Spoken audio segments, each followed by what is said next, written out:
Good morning Africa ci Africa TV mbokk ñu ngi leen di nuyu beneen yoon ma ñu am mbégte loolu dellu ci tey ci beneen édition kon ni ngeen ko xamee bu waxtu bi jotee ñu ñëwandaat ak yéen ci lu gën a fees suñuy xibaar ñu waxtaanee ko waaye tamit waxtaanee xew-xew jamono comme ni ngeen ko xamee ñu ngi jógee ci weekend bi war a dooraat beneen week of course ci programme bi su ko defee noonu lañ leen di nuyoo rek fu ngeen mënta nekk ci biir réew mi ba ci biti réew ñu ngi leen di ziar bu baax. di leen wax jërë ngeen jëf ci taamu bi waaye tamit ci ànd bi ngeen di ànd ak ñun saa su ne bu waxtu bi jotee and foofu la ñu wax rek tamit good morning to all of you wherever you might be watching right now, and thank you so very much as always for entrusting yourself with Africa TV, but more so to this platform we call, or you call, the Good Morning Africa. With me this morning is of course Modou ñu nuyu la bu baax am mbégte dellusiwaat tey ci suba si la fas yéene àndaat ak yow ci jotaay bi ñu bàyyi la nga nuyoo ñi nga xamante ñoom ñoo nekk di seetaan laataa ñoo yegg si li nga xamante ne mooy ci xibaar yi. jërëjëf Amadou ñu ngi laa nuyu sant yàlla bu baax di ne itam ñi nga xam ne dañoo safoo kër gi di Africa TV ci time bi jotee dañ dee faral di seetaan seen programme yi nga xam ne mu ngi fee xew rawatina Good Morning Africa bi su ko defee ñoom ñëpp ñu ngi leen di nuyu si réew mi ak si bitim réew yëpp yow tam di leen nuyu di leen laajte sa jaami yaram si weekend bi xam naa ne macha allah. di wax na tam julde tam ñu ngi ko nuyu bu baax xam nga fu mu munti nekk waaye xam naa léegi tey ñu gis ko si incha allah. waaw soo di waa askan wi ñu taxarlu si kanam tuuti di nga tënk xibaar yi si ponk yi gën a fës si xibaar yi. absolutely ci loolu comme noo ko waxee julde ñu ngi koy nu xam amaana nañu fekk ci kanam tuuti incha allah waaye loolu ci kanam la waaye laataa loolu gannaaw bu ñu leen nuyoo dalal leen kon ni nga ko waxee nañ leen digtal li gën a fees ci ñuy xibaar xam nga ne mbas mi foog mu bokk ci ndax mu daanaka gis ngeen affaire yi nu moo demee moom moo xew jamono ji mu ngi continuer di law ci biir réew mi of course nañ leen ci indi li nga xamante ne mooy latest update bi ñu waxtaanee ko waaye tamit nañ jokk ak benn ki nga xamante ne mooy docteur mooy fajkat ci réew mi moom tamit mbas mi daf ko laal ñu waxtaan ak moom ci li nga xamante ne mooy ci yëf yi ndax yëf yi mu ngi gën a doy waar ci réew mi situation bi is just too serious every day ci Gambia so loolu foog ñu def ci waxtaan loolu du ñàkk ci yëf yi su ko defee jàppale ne ponk boobu na ñëw ci kanam nañ ci toftal leneen tamit suñu xibaar vice président bi nee nañ ne moom fu mu nekk ni négatif na ci COVID-19 mooy gannaaw buñ waxoon na dafa positif ci mbas mi mooy coronavirus président wala boog office of the president démba ji génnee nañ bataaxal di wane ne moom vice président bi docteur Aïssatou Touré fu mu nekk nii loolu li nga xamante ne mooy xibaar boobu mu nekk na xibaar bu am solo wala sax ñu ngi maa wax ne xibaar barki démba lañ ko génnee loolu tamit leneen lu am solo la su ko defee nañ ko waxtaanee boole ci yeneen xibaar waaye tamit newspaper review bi ci kanam tuuti incha allah loolu tamit nañ leen diktal li gën a fees ci xibaar yooyu ponki yaa ngi noonu gannaaw buñ leen nuyoo ñu dugg nag ci biir xibaar. Well, viewers, once again, welcome, and this matters as always. It has been over the past couple of weeks, months or so. It has been all about COVID-19, and of recent in Gambia, cases has been increasing by the day, and for that we of course have to start with matters of the novel coronavirus again, because the COVID-19 pandemic continue to manifest its presence in the Gambia, with the country registering another high number of confirmed cases, 145, taking the number of COVID-19 cases to 1,235 since the confirmation of the first coronavirus case in March 17, 2020. 23 deaths, or 23 COVID-19 related deaths are now confirmed, as 4 new deaths were announced in the Ministry of Health latest COVID-19 update released on Sunday. According to the Ministry of Health, 4 families afflicted by COVID-19 related deaths were provided with psychosocial support and psychoeducation services. The country currently has 339 people in quarantine, 999 active cases, 134 probable cases, and a crude case fatality ratio of 1.9%. And to digest more of this and others, and like I said, now joining us on the line is Dr. Isaac Jabang, a medical doctor working at the surgical unit or at the Edward Francis Teaching Hospital, who himself tested positive of COVID-19 and currently receiving treatment at one of the treatment centers. Well, good morning, Mr. Jabang, and of course, thank you very much for joining us. Now, tell us about your situation and, of course, the situation of where you are with regards to the treatment of yes, with regards to the treatment you are receiving right now. Good morning, Lamin. Thank you so much for having me on this program. Good morning to all our esteemed listeners and viewers. So, like you rightly said, I think I would just want to give a bit of background to it and then a bit of what we're experiencing here. Yeah, you go ahead. So, I was tested last week, Tuesday, at Edward Francis Teaching when I started having some symptoms. I was generally weak with general body pain and flu-like symptoms. So after a few of my own calls, I decided to be tested. So the results didn't come out until yesterday, the day before yesterday, that's Saturday afternoon, when I was called that my results was positive. So I was moved to one of the isolation centers at Lemon Creek. So that's where I'm speaking from right now. The situation is difficult. I mean, it's challenging because you are separated from your family, and also this is a virus that, as it is now, there is no specific treatment to it. So we are basically here just to make sure we are away from our family and friends and loved ones, so we don't continue to spread the virus. So here too, there are other people mainly from the Ministry of Vice President and other areas that also tested positive. And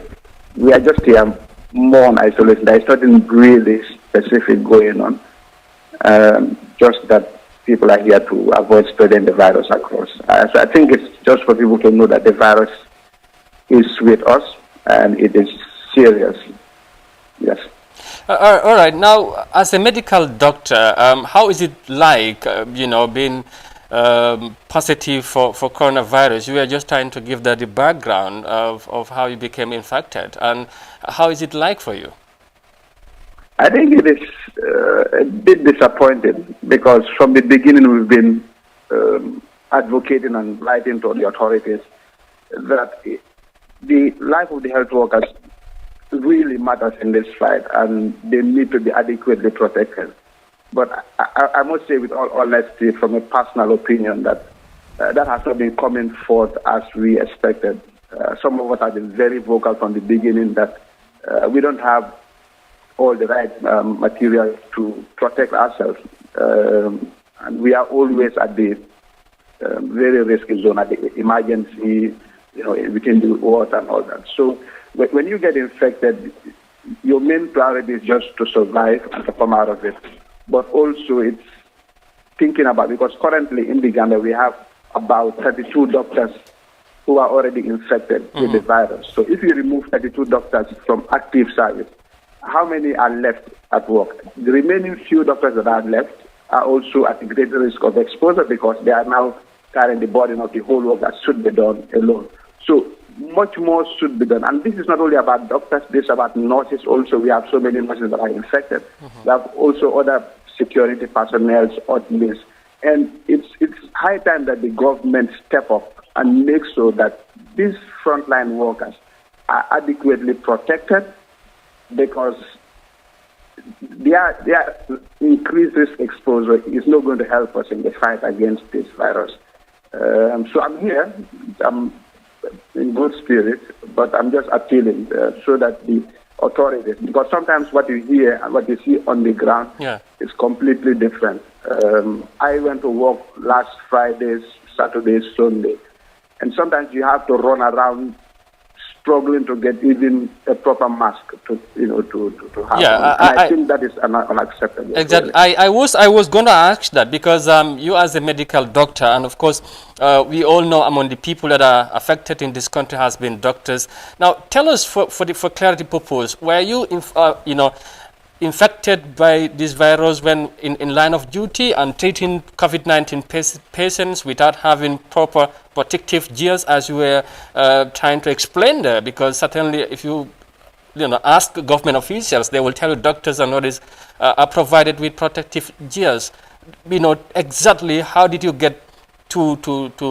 contact the virus? Was it by work at your time of duty or by how? So sometimes it's difficult to specifically pinpoint where you actually got the virus because it's yeah. But if you followed my post on Facebook about 3 weeks ago, I was on quarantine for about 20 days. My first exposure was with a staff that later became positive. That's how I knew I was exposed, and then I was taken for quarantine. But in quarantine, 4 sample was collected. Day 14 sample was collected. I was not having any symptoms. It was after when I left the quarantine center, I started having flu-like symptoms. And that's just not me. A few other people too had similar presentations. So I can say definitely I got the virus from my line of work. And during those days, in fact, it was worse because you don't have the right mask on, you don't have seals on. A little bit of that is being done, but I think much more needs to be done. So, like many other health workers, most of them will get it from your line of work. Because when I'm on call, I'm usually at the emergency, and then you come in contact with all kind of cases that present. All right. Now, Doctor, of course, we all know the situation is getting worse by the day, as you know. Now, you have got experience of the virus, and probably it's also good to say that there are people who still don't believe of this COVID-19 pandemic thing. What message would you have for those people, and of course to the public as large, as the virus continues to spread in our country? I think people should do it, and that's the more reason yesterday I decided to do a video and just share it, because people keep saying, I don't know anybody that has corona, so I hope if they see my video, they will know that the virus is at home and really is creating havoc. I think the simple way to look at it is this way. If out of now we have about 1,235 positive cases, and we have about 23 deaths from just those numbers. If you want to imagine, out of every 1,000 plus patients, we may have roughly about 23 people dying. That is a big number. For Gambia, that is just a population of just about 2 million people. So we need to brace up, and people need to realize that until all of us are safe, none of us is safe. So the simple procedures of wearing masks, it's bearing responsibility, because if you don't wear your mask and you are infected and somebody wears the mask, that person is not protected, because the mask we are using in the community is not the advanced N95 mask that protects you when you come in contact with the virus. But the good thing about the general mask is that if I wear my mask and you wear my mask, if I'm infected, it stops me from spreading the virus to other people. And if you are infected, it stops you from spreading the virus to other people. So it is part of this national call that everybody should take responsibility. Unless we realize that COVID virus may probably create a lot of havoc beyond control. And at some point, we just need to realize that no country in this world has the capacity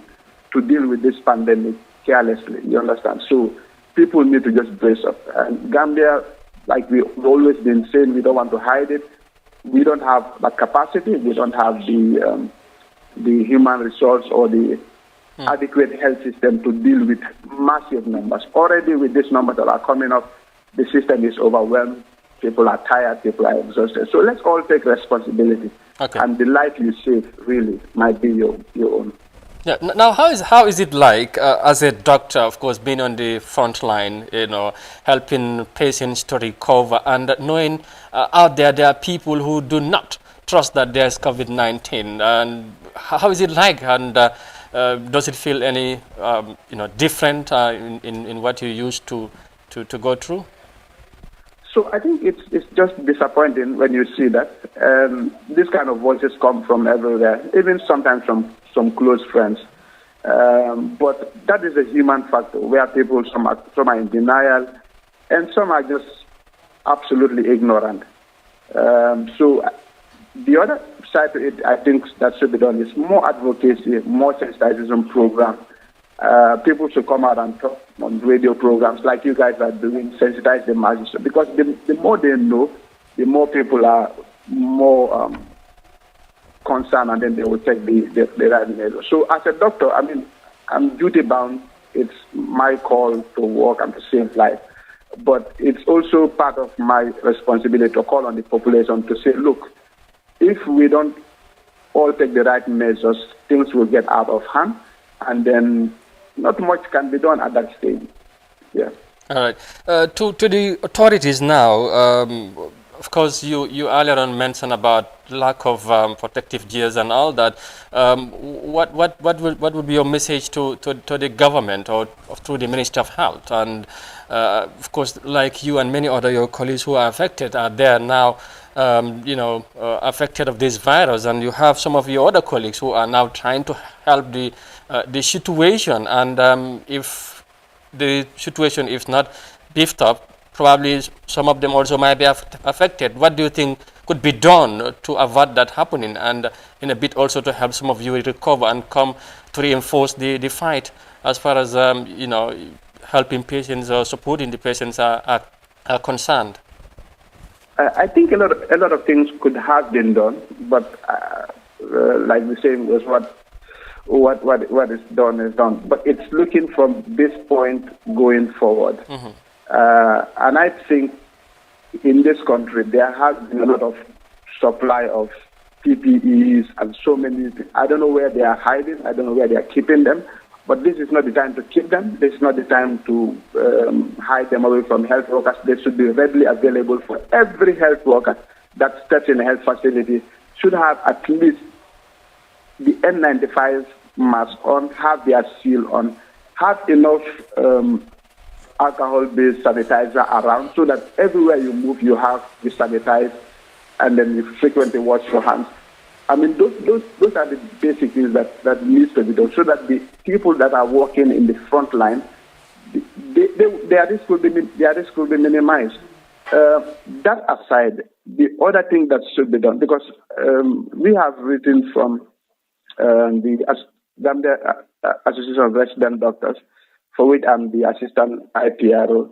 and a lot of recommendations have come from different places. So I think the government should just brace up and ensure that those recommendations are implemented at the grassroots, not just superficial on paper, because there are a lot of good work on papers and all that, but when you go down to the reality of what you face at your work, it's different. And I think the other thing should be that, and I read a few comments the minister made about testing centers, because right now we just have 2. So we need more testing centers, and we need to have massive testing right now. That's the only way you can contain the spread. If you think about what has happened during Tabaski, we are predicting that towards the end of this week and next week, the numbers will just be massive, because people were just carelessly moving around and doing whatever they were doing, and that is where the virus really spreads more. So there should be more testing centers, and also the testing period. So, for example, if you consider my sample was collected on Tuesday, my results only came out on Saturday. So between Tuesday and Saturday, if I was not cautious to keep myself and social distance and isolate, I could have spread it to so many other people, and the same with many people. So the turnout time for the testing and results should be shortened, mass testing across. In fact, the best thing should be to just go into an aggressive lockdown. Of course, think about other measures of how people will feed and all that, and then make sure people across are tested, and then you can slowly open people back to normal life slowly. But then you would have most of the people that are infected across. Yeah. Yes. All right. Thank you very much, Doctor, for talking to us this morning, and we wish you speedy recovery and get well soon. Thank you very much for your time. Thank you so much. Thank you. That was Dr. Jabang, of course, who worked at the surgical unit at the Edwards Francis Teaching Hospital, who is contracted of the COVID-19, currently at receiving treatment and at one of the treatment centers, and he was just trying to discuss the situation, and of course, how it has been like for him. Mon ñang dégg nga ko moom docteur la waaye tamit nekk na kenn ki nga xamante ne dafa feebar ci mbas mi gis nga expérience nu mu ko waxee daanaka luñ ci mën a jàpp rek xam naa ne li mu wax bëri na wax na taxawaay bi daal war nañ ko mën a seetaat ñaax na nit ñi tamit nañ bàyyi xel xam ne feebar bi dégg la ñoom ay fajkat lañ waaye tey ci seen liggéey la leen ni dal waaye lim ciy gën a naqaru rek mooy taxawaay kilifa dafa mel ni des na bu baax li leen war a aar ñoom ñi nga xam ne ñoom ñooy jàkkaarloo ak mbas mi dimbale ñi nga xamante ne dañ feebar des na jumtukaay yi comme ni nga ko waxee ne des na lool te loolu mu ngee ñaax kilifa yi pour ñu yokk bu baax a baax loolu su fekkee ne am na buñ ko denc nañ ko génne tamit fu ñoo testé nit ñi war naa ëpp ñaar war na ne ñaar rek lañ amagum te loolu nee na nekkul lu gën ci situation bi ni moo demee nii. waaw docteur Jabang ñu ngi ko ñaanal rek yàlla may ko wér bot wax na lu am solo si biir waxam comme noo ko waxee rek ñun dafa mel ni am bu ñu am pour jàkkaarloo coronavirus bi dafa xaw a des si both side Amadou soo si demee because comme ñoom si seen ñi nga xam ne ñooy amee taxawaay wér-gu-yaram gi di docteur si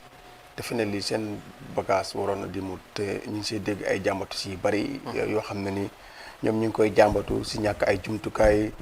si dem ak ñëw bi sax am jafe-jafe pour dem di ñëw soo am jafe-jafe si wàllu koppar ak yooyu noonu te ñooñu waroon nañ seen taxawaay dafa am solo bu ba ñëpp seen taxawaay am na solo waaye rawatina ñooñu parce que ko xam na ni wére am nga jafe-jafe si ñoom ngay dem ñu taxaw la soo kooku dafa war a nekk good condition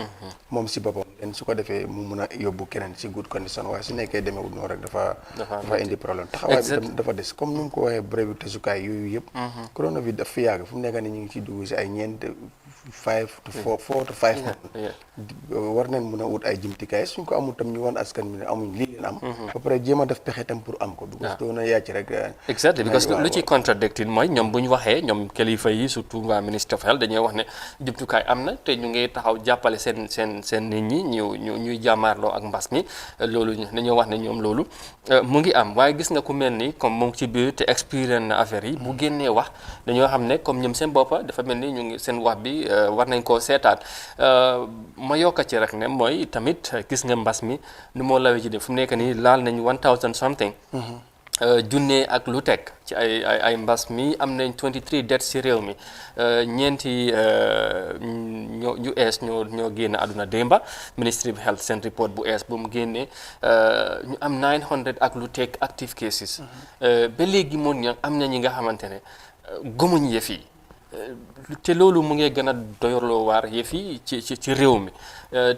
ci tënk rek tey ban jàngat ak analysis nga ci mën a am ban taxawaay la ci réew mi ci boppam war a mun a am parce que yëf yi moom mu ngi gën a serious every day. non fu mu nekk nii li ci nekk rek mooy rek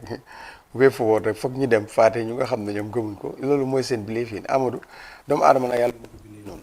foog dafa am ñu nga xam ne ni suñ gëmutee dara. mun buñ gisee nen sax ñu ne du nen. waaw ifi moo bind nit ñi sax te am na ñu ko gëmut. so there's no problème bi mooy ne government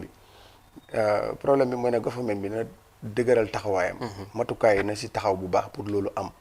taxaw waa kër docteur ñi nga xam ne ñooy docteur si neen fexe seen matukaay jumtukaay everything mu mut. suñ demee ba si biir ifin sax dis sécurité sax. comme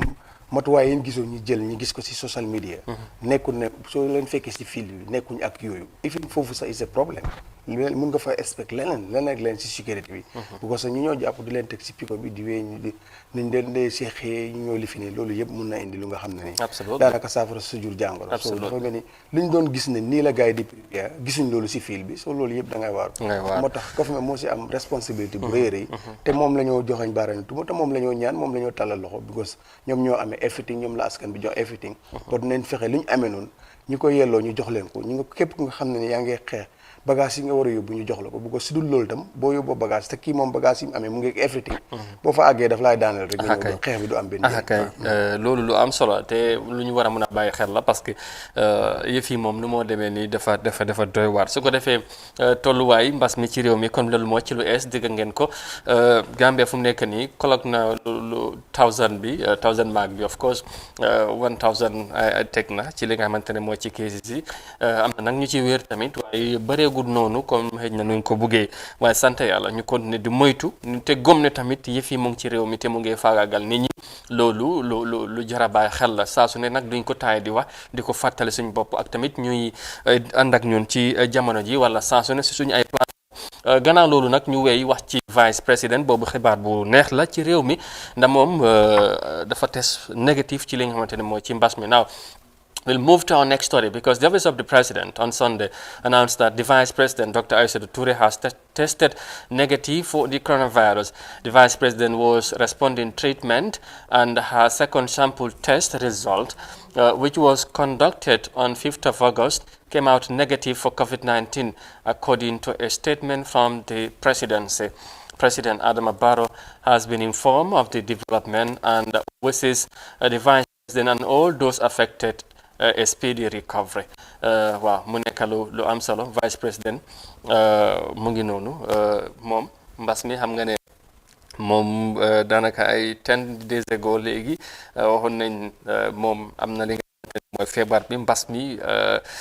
démb si weekend bi nag ñu gis ne xibaar bi jógee ci presidency bi mooy ci office of the president di waree ne gannaaw bu mu of course ñu ngi ko doon faj gannaaw loolu nag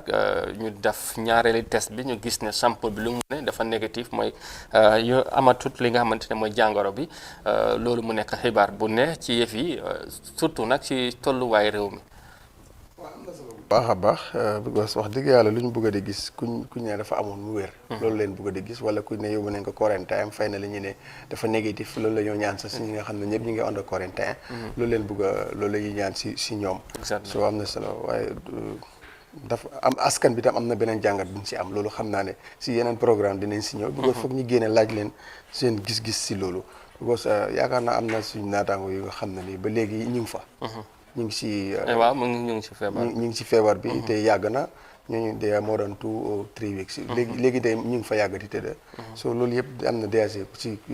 pandemic show bi dinañ si indi yaatal bu baax a baax exactly loolu am solo la yëfi nag ku ne ak noo ko gisee comme noo ko waxee xam naa ne ay yeneen jàngat ay of course gis-gis ci yëf yi du ci ñàkk ci li nga xamante ne comme noo ko waxee ci yeneen jotaay waaye daal jàppale ne xibaar bu am solo la ci réew mi ndax moom moo nekk di countries number 2 bu fekkee ne yeebaane nañ ne amoon na ci mbas mi te ñu waxaat ne yëf yi bàyyi na ko loolu sant yàlla la te ñu ngi ko gën a ñaanal jàmm ñaanal ko tamit ñi nga xamante ne ñëpp feebar bi laal na leen surtout ñi nga xamante ne mooy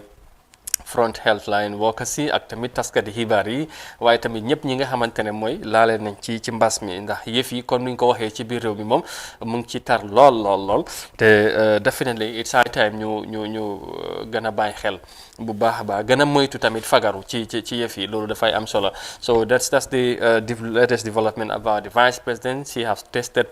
positive of the coronavirus or COVID-19, which I think is a very good news. And we have now clocked the half of our mark, and just to remind you ne yéen a ngi ànd ak li nga xamante ne mooy Good Morning Africa fii ci Africa TV su ko defee gannaaw xibaar yi ñu daal jël pause bu ndaw ñëwaat indil leen lu gën a fees ci kër yëglekaay yi mooy newspapers yi tey lan lañ xëyee ñeem tamit tey ci Monday 10th of August 2020 ñu indil leen ko léegi waaye laata loolu rek ñu ànd ak short commercial break and we'll be back right now. Thank you very much.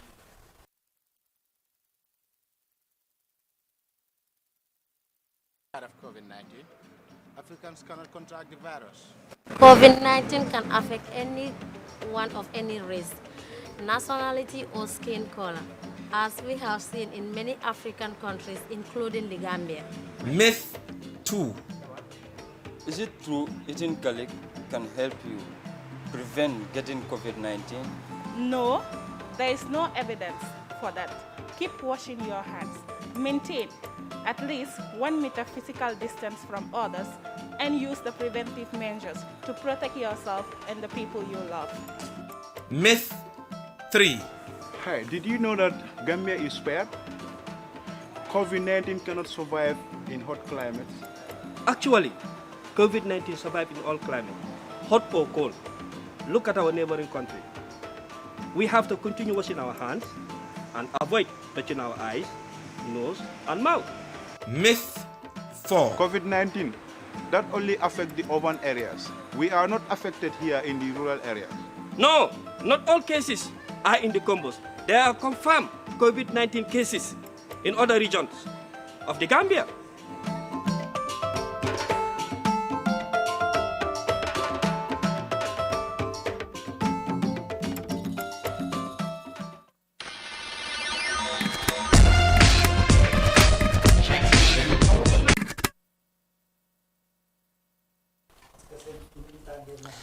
acca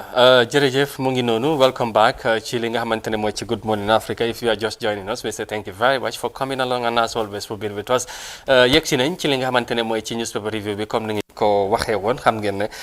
first half la ak second half waaye laata ñu see yegg si foog ñu gërëm bu baax di sant Star GSM ñoom ñi nga xamante ñoom ñoo daal di dooleel newspaper review bi fii ci Good Morning Africa. ñu fàttali leen lépp lu nga xamante ne lu aju ci wàllu mobile ak li ñoo àndal satellite ay receiver soo leen demee si seen maakaan da ngeen ko amee ci nu mu gën a yombee waaye tamit ci nu mu gën a baaxee foofu ci Tabakoto Westfield Latrikunda ba ay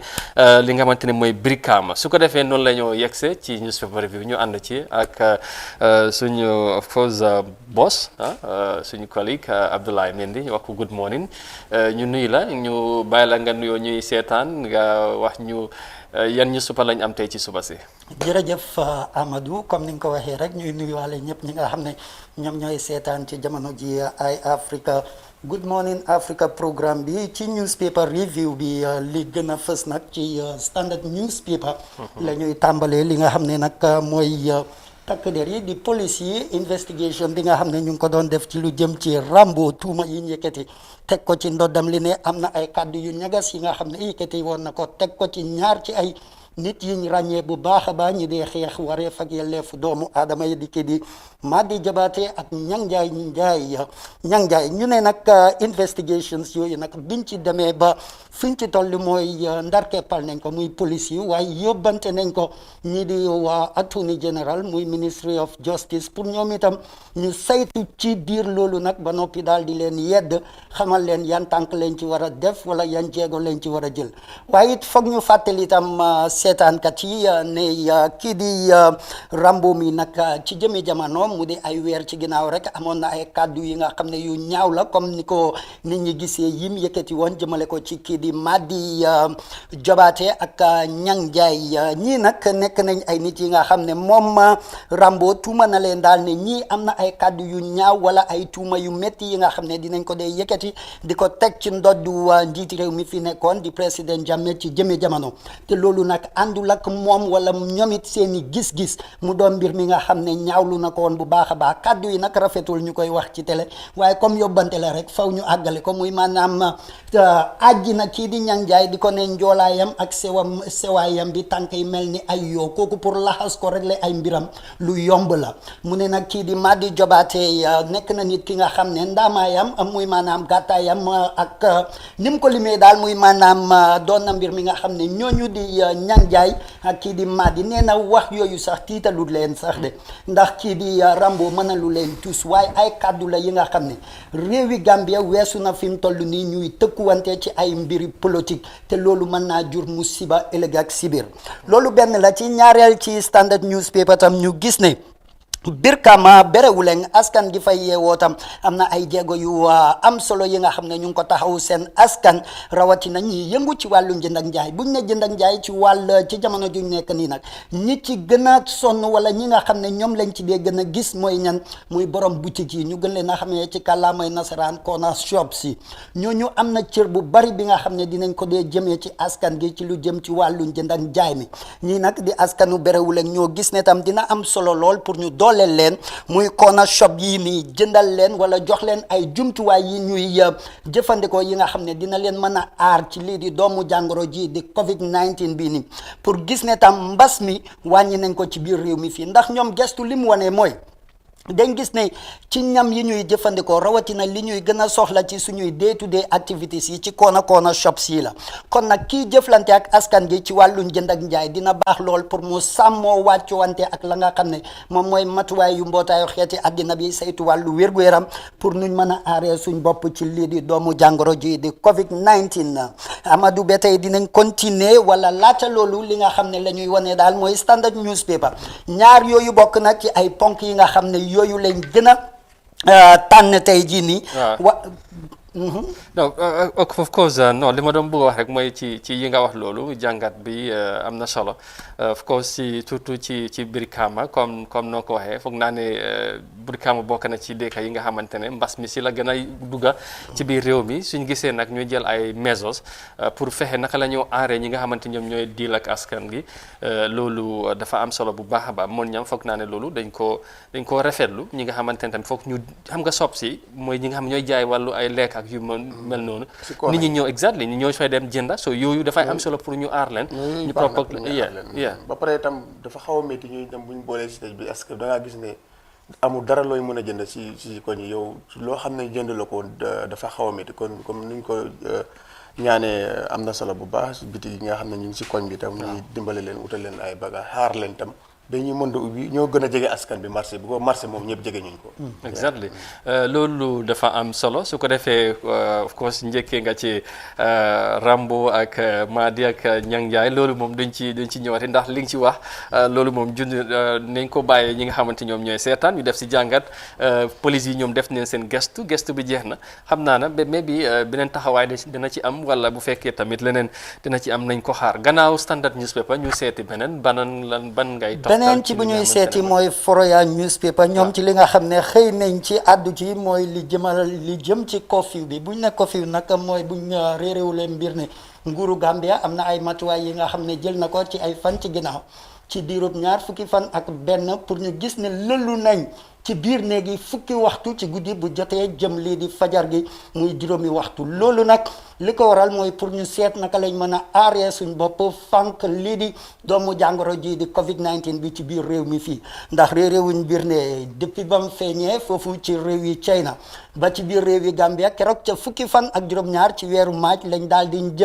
ràññee suñu njëlbeeni kees fii ci biir réew mi depuis jamono jooju ba léegi nag nguur gi ci jàppalante gi mu ko nekk di def ak buntu jawrin gi gàlloo wàllu wér-gu-yaram ñu ngi jël ay matuwaay ak i digle pour seet naka la ñuy xeexee génnee fi mbas mi ci biir réew mi lii tam bokk ci ay matuwaay yu mujj yi nag ci yi nga xam ne yooyu lañ jël pour gis ne nit ñi lelu nañ fukki waxtu ci guddi jàpp juróomi waxtu yi waaye li ci gën a neex nag mooy ak li ñuy wax yëpp ne Gambien bi dëgër na bopp wala gëmut mbir mi wala gëm na ko am déet waaye gis nañ ne fi mu toll nii amaana du lu bees waaye ñu ngi koy miin te nit ñi mu ngi mel ni ñu ngee nangu naam dëgg la suma mbokk yi dinañ ci bari ñi nga xam ne gëmuñ dara lu dul génn gis weddi gis ba noppi doog a gëm ñooñu it ñu ngi koy diggaaleeg takk der yi muy kuñ ci tere génn fukki waxtu boo ci génnee it lu wees loolu boo ci jàmmarloo ya gaa yi dañ la dee yóbbu fa mbax na doone benn te PRO bu police bi it rafetlu na bu baax a baax jéego yi nga xam ne nag Gambien yi jël nañ ko ci jamono ji pour gis ne xeex nañ lii di mbas mi. lu am solo la ñun di first day wen génnoon nañ gis wër ci dëkk bi moon ñoom ñoo nekkoon fii ñu waxtaanee woon ko li nga xamante ne mooy nit ñi first day bi naka lañ àndee li nga xamante ne mooy dogal bu nguur gi jël of course mu nekk li nga xamante ne mooy lu bees la waaye nit ñi respecté waaye nag loo gis rek foog am ñi nga xamante ne moom foog ñu wax otherwise yow yaa ngi ko doon wax ne ndax duñ am ay exemple ñi nga xamante ne ñoom foog ñu wone ñu dil ak ñoom xëj na ñooñu ñenn ci ñooñu la police yi daal di taseel ñu am nag nuñ defee ak ñoom comme newspaper bi nu mu ko indee su ko defee foog naa ne wax nga ko de exemple moom foog mu am si fii te foog naa ñàkk Amadou si samedi bi sax ñu ngi woon si fil bi sax te exactement ñu ne ko sécurité bi sax ñoo doon di ànda bu ko dem leen fii leen ko jógee comme yéen na leen ko defoon rek Tabakoto Westfield then traffic light Kairaba police station after that seen van boobu gis neen ñu ngay téye nit yi ñu ngay téye nit yi bu baax a baax waaye li si gën a am solo mooy ne rek nit ñi ñoo téye jox nañ leen seen àq ak seen yelleef amul dara lu nga xam ne ni xewoon na fa si because doo si gis kenn sax with handcuff te amul kenn kuñ si pamte dañ laa téye ñu jébbal la comme ni ko Abdoulaye waaye yóbbu la fu mbaxana nekkee benn bàyyi la ñooñu moto bi di li génnaat wëri ba te ñi ngay jàpp ifin yeneen génne neen from there ñu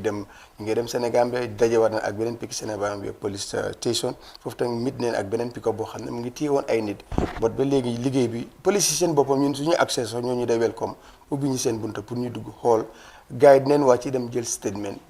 moto boobu demaat kon right now si luñ gis liggéey bi mu ngi aw yoon yeneen koona nag nekkuñ fa foofu yàlla rek moo xam waaye si li nga sañ li nga gis ak li nga fekkee sañ nga wax loolu waaye loolu dara bu ne xel boo waxee ak ni sax mooy la booy man suma 5000 am na fu mu xëj waaye doo si loxo police de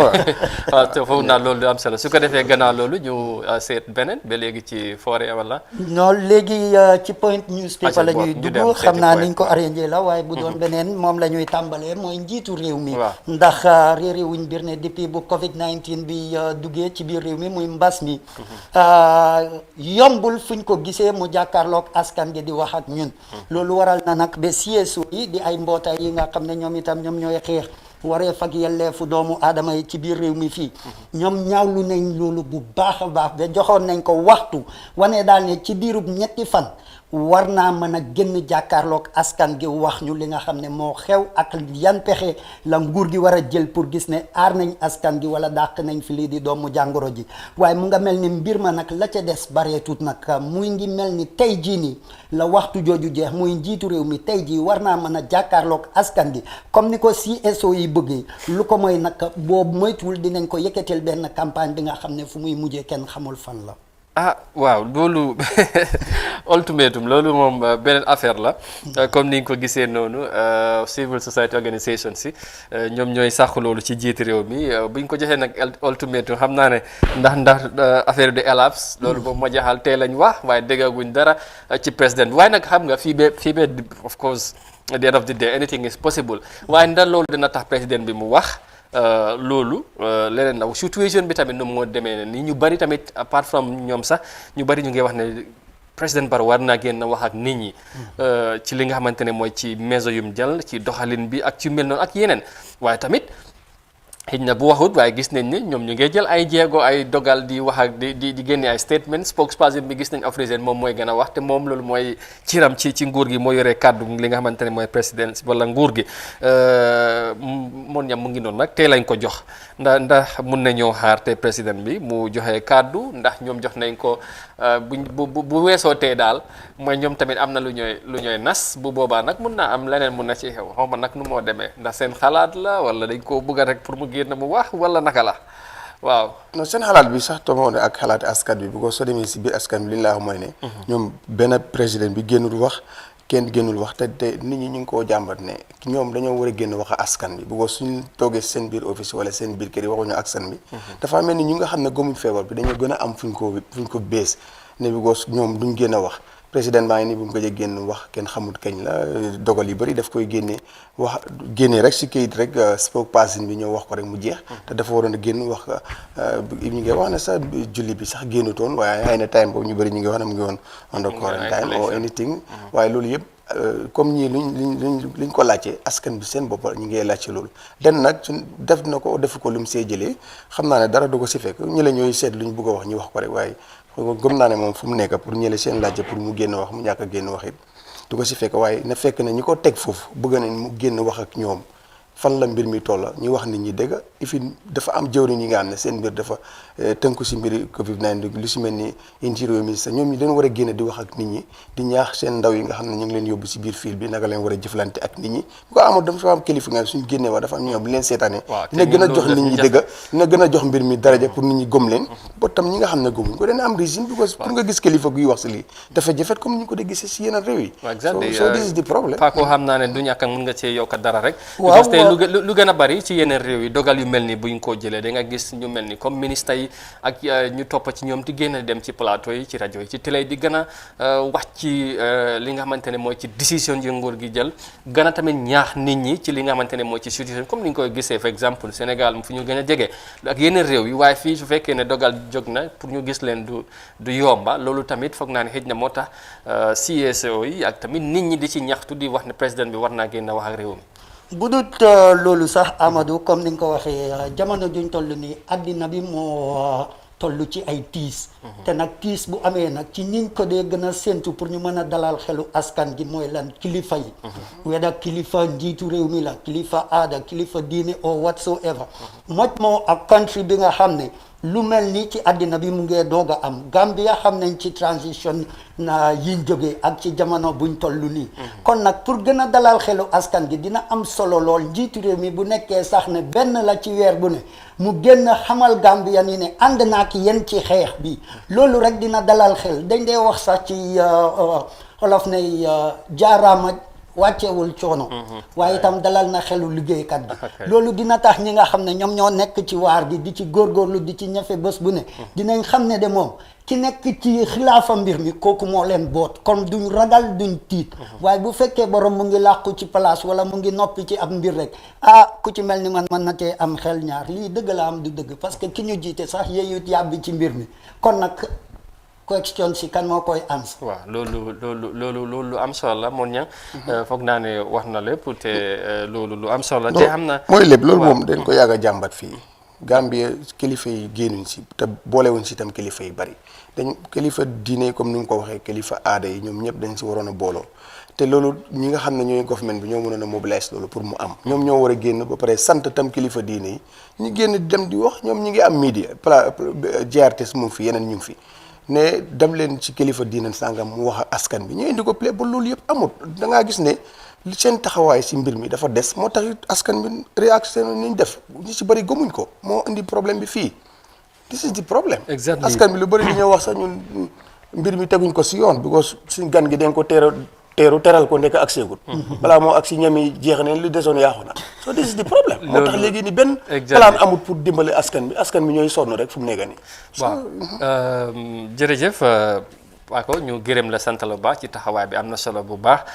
comme ni ngeen ko gisee nu mu ko indee tey ñu bàyyi la nga jox gars rendez-vous suba incha allah. incha allah ci kàttanu yàlla dinañ ànd ak yéen suba ci yeneen ci lu mel nii wala lu ëpp lii sax. incha allah bu ci defee jàmm. kon mu ngi noonu diggee bor la suba ngeen xaar ko incha allah dina leen indi leneen lu gën a am solo comme ni nga ko waxee mun ñang daanaka waxtu bi xam naa lu ci des bëreetul waaye dafa am ki ma yóbbante te yóbbante àq la mu nekk lu am solo mu ngi doon wax ni affaire face mask yi def ma woo ma concerne la daal ci ni ma ko mën a waxee parce que tamit wax ne nit ñi nañ na ñëpp sol face mask waaye ni ñu koy jaayee tamit kooku def si am consent te ma xam ne loolu lu jar a waxtaanee la xam naa waxtu bi jeex na sax waaye. pandemic show bi mu ngi fa incha allah ku fa mënta nekk dinañ ko àgg nga gis na nga dem ci mbedday léegi ay xale yi sax dañ koy jaay léegi openly lañ koy jaay nit ñëw sax sa max bi ñaata la mu seet mu def ko nii pour test nata bi mu gis ne loolu emul la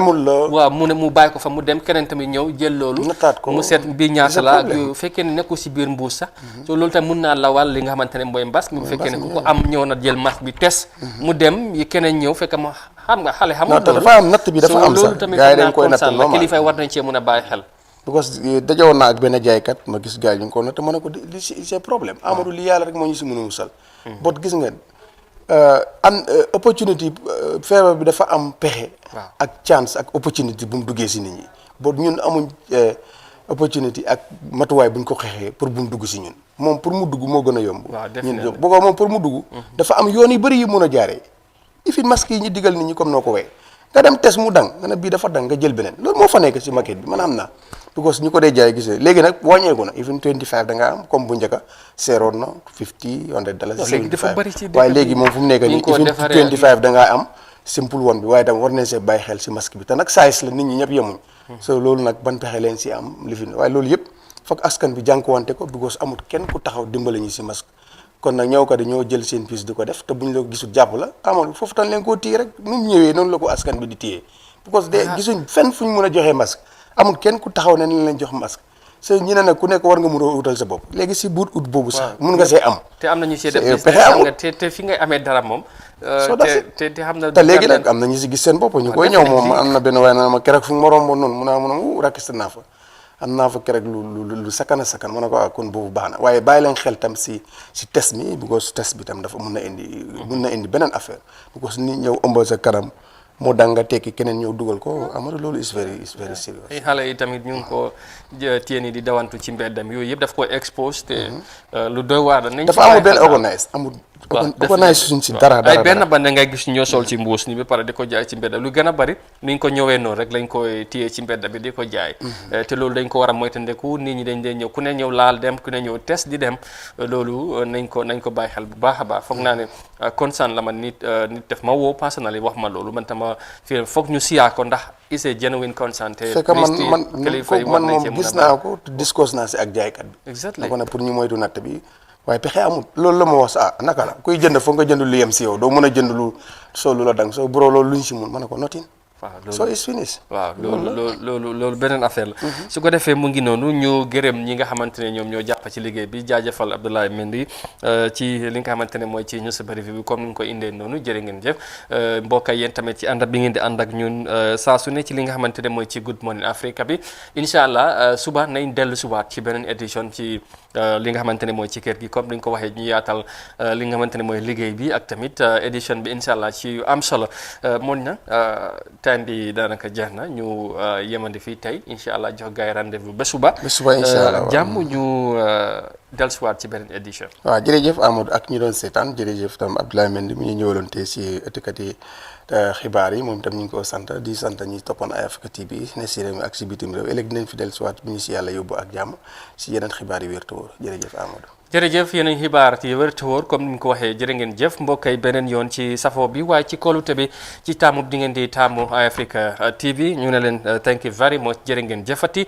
ci ñi jàpp ci liggéey bi yëpp ci caméraman yi of course ñi nga xamante ne mooy technical gars yi ci gannaaw sound ak ñëpp naal ci li nga xamante ne mooy ci nuñ jàppee ci yëf yi ba programme bi yomb ñu jox leen dig daje suba ak jàmm rendez-vous incha allah ci beneen édition comme ni ngeen ko taamoo di ànd ak ñun juróom-ñeenti waxtu bu jotee ñu del suwaat indi leen lu gën a fes suñuy xibaar waaye tamit waxtaane xew-xewu jamono ci biir réew mi waaye tamit ci biti réew nuñ koy defee saa su ne ñu fàttali rek ne beneen yoon nu ñëpp bàyyi xel ne mbas mi di COVID-19 mu ngi ci réew mi te mu ngi def lu doy waar mu ngi faagagal nit ñi di jël ay bakkeni doomi aadama te loolu war nañ cee mun a moytu ku ne aar say xale say njaboot mu nekk lu am solo su ko defee ba ñu ñaanal leen jàmm